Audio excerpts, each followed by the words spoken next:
JEPI. Everybody keeps talking about JEPI, how you can retire on it, live off the dividends, and so on.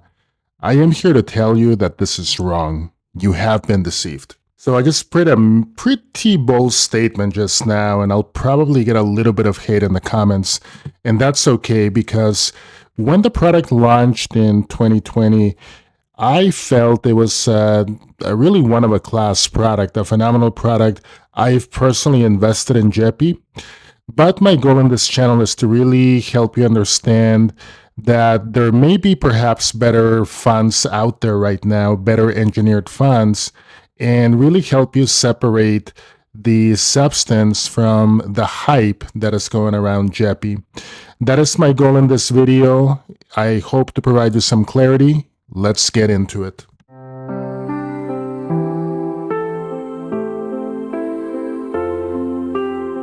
Before we get going, I do want to put out a disclaimer that nothing in this video is meant as financial advice. So please do your own research, and investing comes with risk, including loss of capital, and always consult a financial professional. Okay, let's start with the pros first of all. So one thing I like about JEPI is its yield. Right now, it's offering almost a 9% yield, 8.85%, and I think that's really good for retirees. Another benefit of JEPI is that it lacks NAV erosion, which is pretty common in covered call ETFs. I actually made a deep dive on NAV erosion, and here is the link to that video. Make sure to check it out. I did specify JEPI in that video and basically talked about how it has had no NAV erosion or pretty negligible since it started. Okay, so here is the hype and where it hits the wall, because JEPI is marketed as an equity fund, but it's actually a ceiling on your wealth. There's a capped upside. So in a bull market, JEPI will never keep up because they sell away the upside for that premium you're trading long-term growth for short-term pocket change. And there's an opportunity cost because if the S&P 500 is up, say 25%, and JEPI is only up 10%, including the dividend, of course, you didn't make 10%. You actually lost 15% in potential wealth. And that is the cost of the hype. So I'm going to do this in real numbers. So I'm going to compare JEPI, doing a back test, if you will, compared to VU. And to make it fair, I went all the way back to May 2020, which is when JEPI started.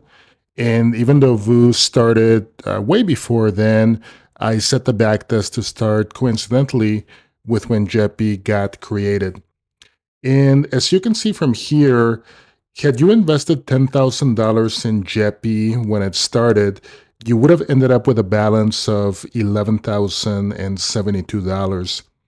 Now take a look at VU. Had you invested the same $10,000, more than double would have been your principal, $21,360. Looking at the annualized return, JEPI is 1.76%, and VU was 13.89%. So as you can see from here, the upside with JEPI was and still is capped if the S&P 500 or the stock market in general does well. So what I'm going to talk about next is the tax inefficiency of JEPI, and that's the hidden fee that the gurus never mention because they don't actually read the tax code. So JEPI's income doesn't just come from dividends, it comes from ELNs. ELNs are equity-linked notes. And here's the problem. In the eyes of the IRS, ELN payouts aren't qualified dividends. They're often treated as ordinary income, so that means JEPI isn't just an investment for the IRS, it's like a second job that you're getting taxed on at the highest possible rate. Take a look at this graphic that I created, and let's say you're a high-income earner making $200,000 a year.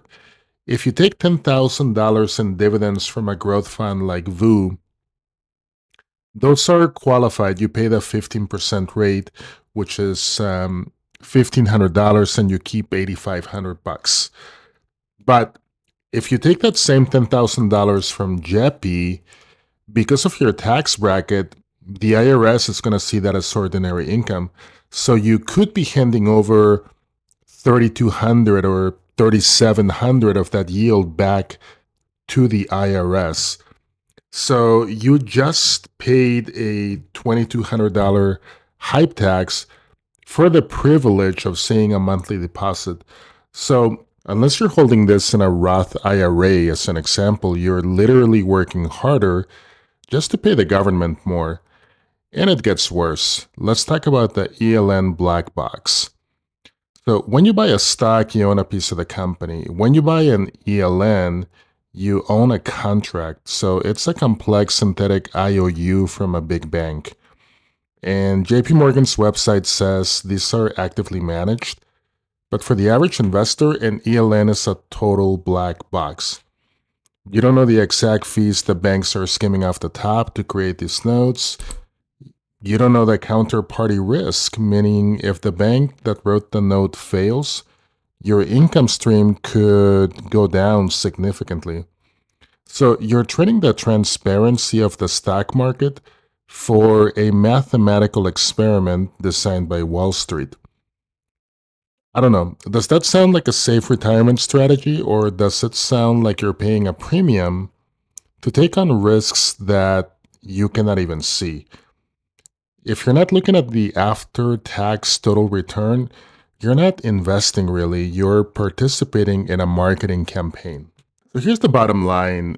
At the end of the day, JEPI is not a scam. It's a tool. It's a powerful tool. But it's still a tool that's built for a specific job. And that's to provide defensive income for people that don't care so much about taxes or beating the market. But if you're a growth investor, JEPI is a ceiling on your wealth and a black hole for your tax efficiency.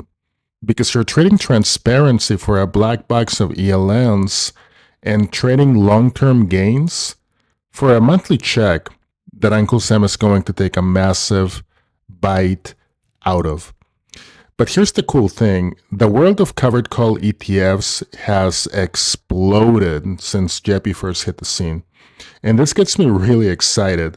We're seeing a massive trend right now in 26, like tax-aware funds that use Section 1256 contracts to lower your tax bill, and growth plus strategies that actually let you capture some of that S&P 500 upside while still getting paid. There's definitely better options out there. So hit that like and subscribe button, and I will see you in the next episode. Thanks so much. Stay prosperous.